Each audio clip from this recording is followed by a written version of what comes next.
Boa noite, pessoal. Seja muito bem-vindo a mais um pré-prova da Mais Formação. Meu nome é Jefferson Silva.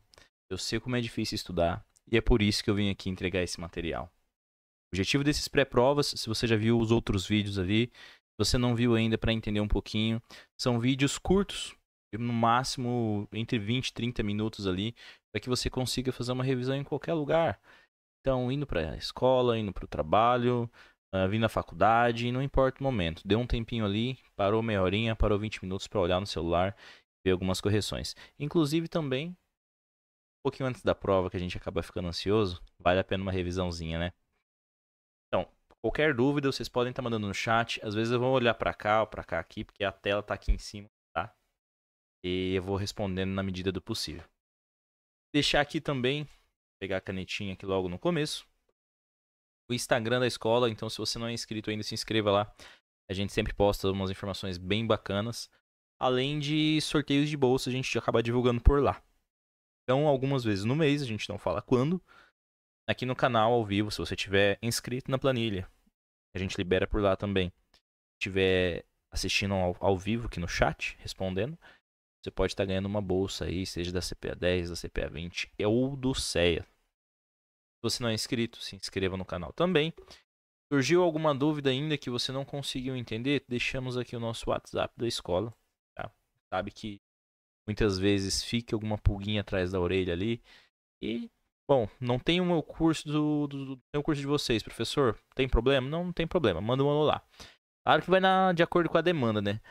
Mas a gente dá uma prioridade ali para os alunos, mas a gente sempre acaba respondendo todo mundo. Então, sem mais, vamos começar para mais um pré-prova da CPA 10. Esse já é o 16º, hein? Só aumenta. Então, para a gente começar, questão 0203-2023. O índice de inflação oficialmente utilizado pelo governo brasileiro para verificar o cumprimento da meta de inflação é o... No Brasil, nós temos dois índices de inflação. Um deles é o IPCA, que é o nosso índice oficial de inflação, medido pelo IBGE. E nós temos também o IGPM, que é um outro índice de inflação calculado pela FGV. O IGPM é composto por mais três índices, que é o IPA, o IPC e o INCC, na proporção de 60, 30, 10%. Mas a pergunta não está questionando isso. Por que você está falando isso? A pergunta você já falou, é o IPCA. Porque, de acordo com as informações que forem aparecendo ali, eu vou pontuando o que é importante para a tua aprovação. Tá? Então, a gente precisa saber sobre o IPCA, que é o Índice Oficial de Inflação no Brasil, calculado pelo IBGE, e o IGPM é o índice calculado pela FGV. Ele não é o índice oficial, mas ele está ali atrelado a vários contratos dentro do mercado financeiro, e a sua composição são esses carinhas aqui: IPA, IPC e INCC, 60, 3 estranho aqui e 10. Para a próxima. Lembrando que dúvidas, manda um alô aqui no chat. Questão 0303-2023. A taxa de referência para o cálculo da remuneração devida em empréstimos realizados entre instituições financeiras no Brasil é a... Você está estudando para a prova, eu tenho certeza que essa aqui está na ponta da língua, né? A taxa DI. Mas você sabe o que é a taxa DI? A taxa DI funciona da seguinte maneira. O banco A, o banco B, o banco C e D, eles passam o dia inteiro emprestando dinheiro e captando dinheiro. Então, eles emprestam e captam, empresta e capta. Eventualmente, o banco B, ele emprestou muito mais do que ele captou de recurso, mais do que ele aplicou ali para os seus clientes. E aí, o que acontece? O banco, ele não pode, o Banco Central não deixa que ele feche o caixa dele negativo. Ele pode fechar com sobra, negativo nunca. Então, o banco B vai lá e fala assim: ô banco A, presta um dinheiro para eu poder suprir meu caixa aqui, amanhã eu te devolvo. O banco A fala: ó, eu te empresto, mas eu vou querer uma taxa em cima. Essa taxa é chamada de taxa DI ou CDI, que é de depósito interbancário, para que os bancos sempre fechem os caixas. Ela é levemente menor que a Selic. Tá? Questão 0403-2023. Ainda falando sobre a taxa DI, eu expliquei aqui atrás que o banco não pode fechar caixa negativo e a taxa é calculada sobre isso, certo? Aqui ele está perguntando quando que ela é apurada. Pensa comigo. Importante entender, tá? Não é decorar. Se o banco não pode fechar o caixa negativo e o banco só abre em dia útil, entende-se que ela vai ser apurada somente em dias úteis. Concorda comigo? E se o banco ele tem que fechar o caixa todos os dias, ela tem que ser apurada diariamente, com base em dias úteis. Nossa alternativa A.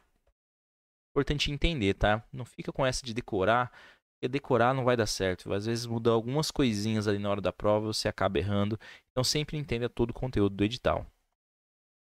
Questão 0104-2023.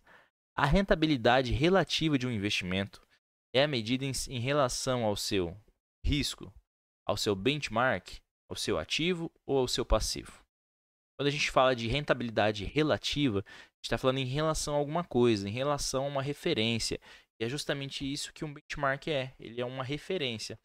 Como assim, Jefferson? Ó, supor que aí no teu aplicativo do celular, você vai olhar lá no banco, tem depósito a prazo. Tem o famoso CDB. E o CDB, ele rende um percentual do CDI. Então, pode ser que esteja lá, por exemplo, o CDB do banco X está rendendo 98% do CDI. Em relação a alguma coisa. Entendeu? Benchmark também eles podem trazer, questão de fundos, como referência. Como assim? Deixa eu pegar a borrachinha aqui para desenhar outro exemplo. Vamos supor que você comprou um fundo que o objetivo desse fundo é replicar o índice Bovespa.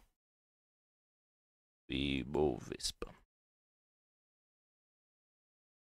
E esse fundo, no gráfico, ele tá assim, ó. Aqui a gente tem o índice, o Bovespa, que ele tá aqui.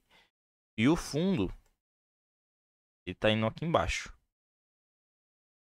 Poxa, mas então ele não tá replicando.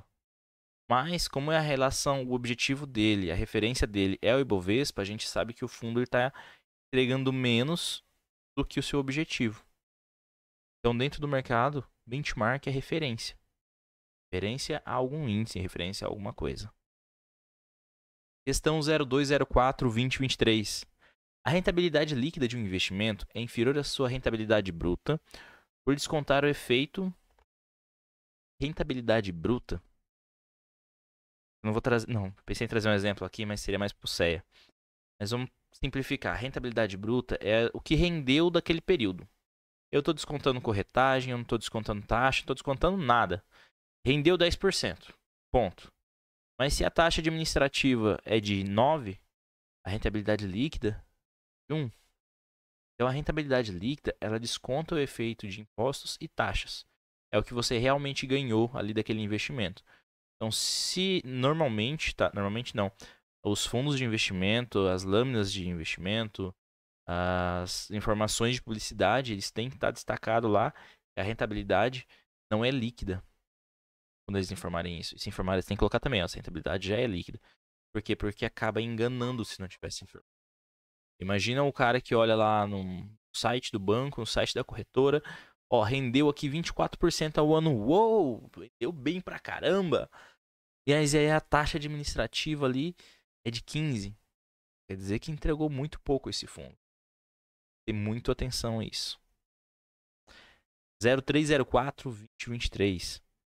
Para um determinado ativo, quanto maior o número de compradores e vendedores, e aí, maior o risco, menor a rentabilidade, maior a liquidez ou maior o preço? Se a gente tem muitos compradores e muitos vendedores, a gente tem um mercado líquido. Se o mercado está líquido, é porque está molhado, tem muita gente comprando, tem muita gente vendendo. Facilmente eu consigo transformar o meu ativo em dinheiro. Esse é o conceito de liquidez. Da mesma forma, se a gente trouxer aqui o que seria o risco de liquidez, fazendo essa relação, risco de não encontrar um preço justo do seu ativo devido à falta de compradores no mercado. Por quê? Poucos compradores, o mercado está seco, está faltando gente ali para comprar.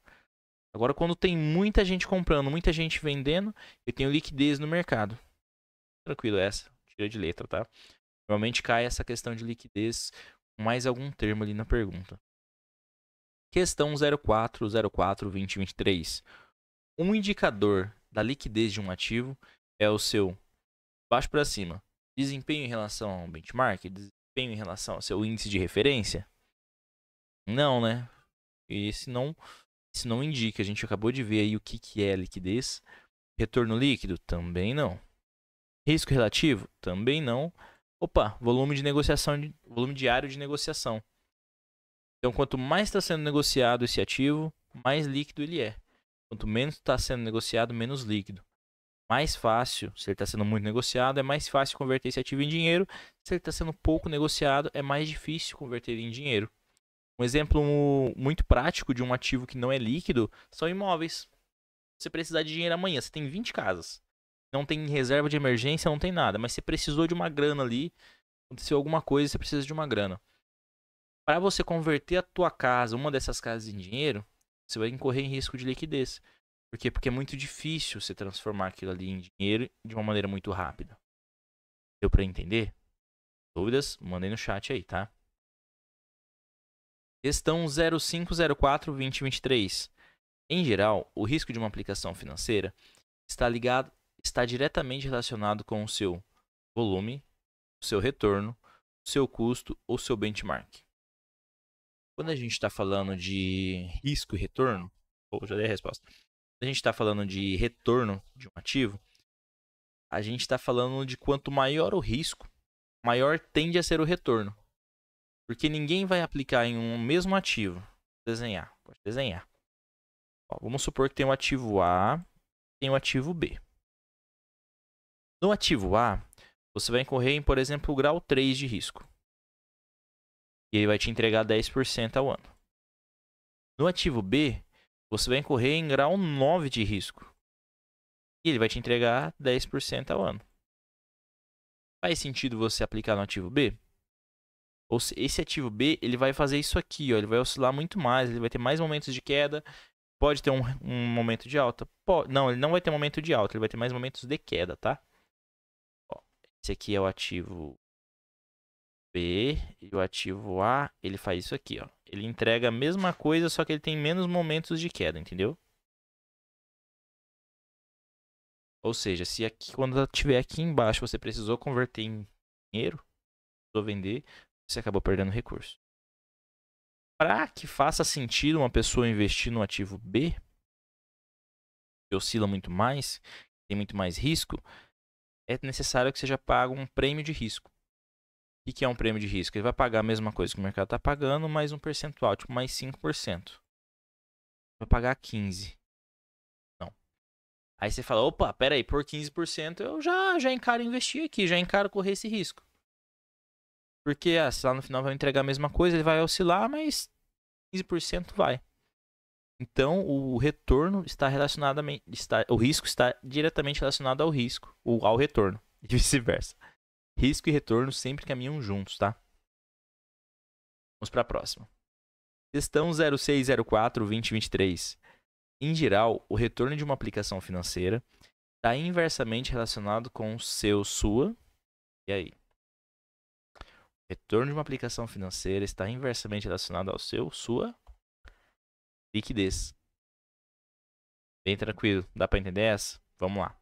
Quando a gente está falando de retorno, aqui nessa questão, está trazendo para nós que o retorno, quanto maior o retorno, maior tende a ser o prazo e maior tende a ser a falta de liquidez desse ativo. Como assim? Quanto mais líquido um ativo é, menos retorno ele tende a ter. Entendeu? Então, quanto menos líquido, se você pegar trazendo para a vida real, o CDB do seu banco, um depósito a prazo, vai pagar daqui a 2, 3 anos, vai ter um retorno muito maior do que se você comprar um com liquidez diária. Entendeu? Então, quanto maior a liquidez, menor tende a ser o retorno do ativo. Isso é uma regra? Não, existem exceções. Não brigue com a questão, tá? Eu sempre trago isso. O que ele está perguntando aqui? Pô, retorno de uma aplicação financeira está inversamente relacionado ao seu sua. Ah, mas tem a exceção? Não, é liquidez. Maior o prazo, quanto maior o retorno, menor tende a ser a liquidez. E vice-versa. Questão 0704-2023. Para os investidores, a variação dos preços de ativos no mercado financeiro representa o risco de... A gente está falando de variação de preço, a gente está falando de compra e venda. O mercado, eu sempre uso esse exemplo, ele faz o M de mercado. Como assim? Outro exemplo bacana, a renda variável ela varia. Por quê? Eventualmente, você está aqui, eventualmente você está aqui, você está aqui, está aqui. Então, o mercado ele entra aqui comprando, ele entra comprando e ele entra vendendo. O dia inteirinho. Muitas vezes, você acaba não comprando um ativo ou vendendo um ativo pelo seu preço justo. Com cada avaliação, tá? Não vou abrir um parênteses muito grande aqui. E quando a gente tem muita compra e muita venda, a gente tem um risco embutido aqui. Talvez o seu ativo ele seja precificado ou para baixo ou para cima. Isso é um risco de quê? Isso é chamado de risco de mercado. Quando o ativo ele oscila devido às variações de compra e venda do próprio mercado. Isso também é bem tranquilo. Questão 0804-2023. Quanto maior o prazo até o vencimento de um título de renda fixa, maior o risco da taxa de juros? Menor o risco da taxa de juros? Maior o risco de liquidez ou menor o risco de liquidez? Temos algumas pessoas assistindo. Se alguém quiser chutar, manda no chat aí, tá? Muitas pessoas mandando no chat, aí eu não consigo responder. Quanto maior o prazo de vencimento de um título, maior o risco de taxa de juros. Jefferson, mas eu não vi nada sobre risco de taxa de juros. Como assim? Risco de taxa de juros é o juros do período. Ou é o juros do período, não tem como definir de outra maneira. Trazendo um exemplo. Você comprou um título do Tesouro Nacional. Do Tesouro. Para 6 anos. Daqui 6 anos, ele vai pagar 12%. 12% é uma rentabilidade boa, concorda comigo? 12% ao mês, bacana. Porém, a Selic, nossa, não sei o que deu lá no Banco Central. O Roberto Campos Neto falou, ó, cansei da Selic nesse patamar, vamos dobrar a Selic. E a Selic foi para 24%. Esse cara aqui, que comprou, ele está incorrendo no risco da taxa de juros, porque na taxa de juros básica do Brasil, ela subiu demais. Então, se ele for vender esse título no mercado, durante esse período aqui, ele vai perder dinheiro, porque ele vai ter que vender por muito menos do que ele pagou. E o inverso também. Se durante esse tempo aqui a Selic vai para 2%, que nem veio lá na pandemia, ele tem um título que está pagando 12% lá no final, pô, o cara tá burguês, ele vai vender esse título aqui caro. Ele está pagando muito mais do que o mercado. E a taxa de juros está ali. Então, esse risco de taxa de juros é a relação do que está sendo comprado do ativo para frente e a taxa de juros do mercado. Questão 0904-2023. As flutuações no preço de uma moeda estrangeira geram para o investidor o risco de liquidez? Não, a gente já viu o que é o risco de liquidez. De crédito? O risco de crédito é o risco de calote, tá? Risco legal é o risco de, poderia assim dizer, jurídico, tá? E nos deixa o risco de cambial. A gente tá falando de moeda estrangeira, câmbio. Bem de boa essa também. Questão 0205-2023. Os ativos em que um fundo de investimento investe são considerados de propriedade. Pá, o fundo investiu ali nos ativos. De quem que são esses ativos? Do banco administrador, dos cotistas, do custodiante ou do gestor? Os ativos, a gente sabe que o fundo ele tem um CNPJ próprio, tá? Quem que são os sócios desse CNPJ? Cotistas. Os cotistas são os donos desse CNPJ.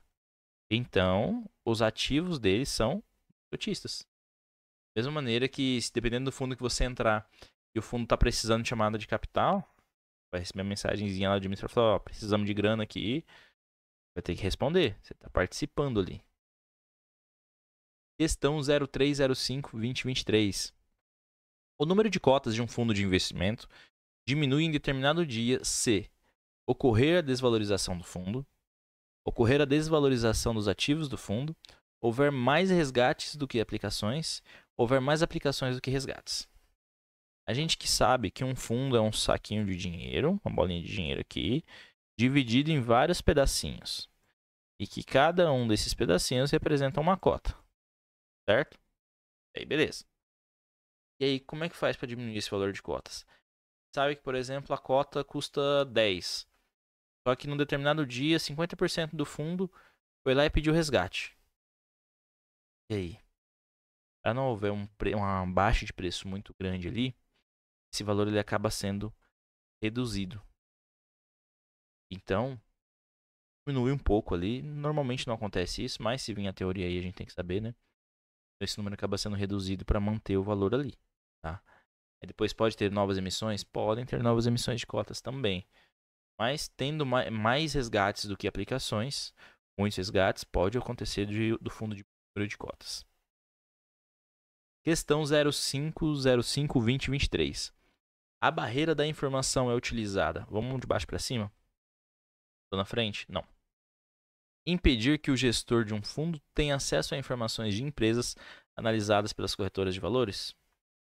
Não, o gestor pode ter acesso a essas informações. Isso está errado. A alternativa C. Preservar as informações cadastrais dos cotistas, evitando que o cotista tenha acesso a informações de outros cotistas do mesmo fundo. Tá batendo essa daqui, né? Preservar as informações faz sentido. O cotista não tem como ele ter acesso, não é para isso que a barreira de informação é utilizada. Impedir que o gestor de um fundo tenha acesso às informações do administrador do fundo? Também não. Nos deixa nossa alternativa certa, a letra A. Evitar possíveis conflitos de interesses entre o banco e a sua empresa de administrador de recursos de terceiros. Por exemplo, o cara que está lá no comercial, o cara que faz a gestão dos ativos do banco com o cara que faz do banco de investimento da própria instituição, do próprio conglomerado financeiro. Então, assim, não pode ter essas informações daqui para cá. Isso não pode caracterizar um crime de insider information, insider trading. Pode vir das duas maneiras na prova. Questão 0405-2023. O número de cotas que um investidor possui em um fundo de investimento diminui quando ocorrer desvalorização do fundo, houver recolhimento de IR na forma de come-cotas, ocorrer a desvalorização dos ativos do fundo, ou ele fizer mais aplicações do que agora. A gente está falando do número de cotas de um investidor. Quando que é baixa? Quando tem o come-cotas, que ocorre ali em maio e novembro. É aquela mordidinha do imposto de renda no governo nas nossas cotas. Questão 0605-2023. Se eu estiver indo muito rápido, vocês dão um alô aqui, tá? Lembrando que mais dúvidas aqui, se você estiver vendo esse vídeo depois, manda um alô ali no WhatsApp, no começo do vídeo. O gestor de um fundo de investimento é responsável por captar recursos de investidores, distribuir as informações financeiras do fundo, comprar e vender os ativos, contratar uma empresa de auditoria independente para o fundo. E aí? Comprar e vender os ativos do fundo. Quem vai captar? Poderia ser essa também, mas não. Distribuir as informações também. Isso aqui pode ser o administrador. Isso aqui também pode ser o administrador.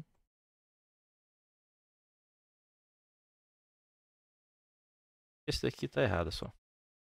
Vamos para a próxima. Questão 0705-2023. Um investidor solicitou resgate de suas cotas antes de transcorridos 60 dias de sua aplicação e perdeu a rentabilidade acumulada. Essa característica é de um fundo com carência, sem carência, fechado ou exclusivo. Fundo exclusivo a gente tem somente uma pessoa, é um fundo único. Fundo fechado não permite resgate. Um fundo sem carência, você pode entrar e sair a hora que você quiser. Agora, já um fundo com carência, você tem algumas regrinhas que você deve seguir. E eles podem colocar, se você sair do fundo, você perder a rentabilidade do que acumulou ali até o momento. Questão 0805-2023. Considere um fundo com data de conversão de cotas em D+0 e data para pagamento de resgate em D+3. Nesse caso, a contar a data da solicitação de um resgate, o cálculo do valor da cota servirá como base para pagamento. É realizado no mesmo dia. Opa. Porque aqui ele está falando que a conversão é em D+0. D+0 é no mesmo dia, D+1 é no dia seguinte, D+2 depois de 2 dias e assim por diante, tá? Bem tranquilo esse para conceito básico ali no mercado. Questão 0905-2023. Considere um fundo com data de conversão em D mais 0. Mesma. Não. Ah, tá. Para pagamento do mesmo resgate em D mais 3.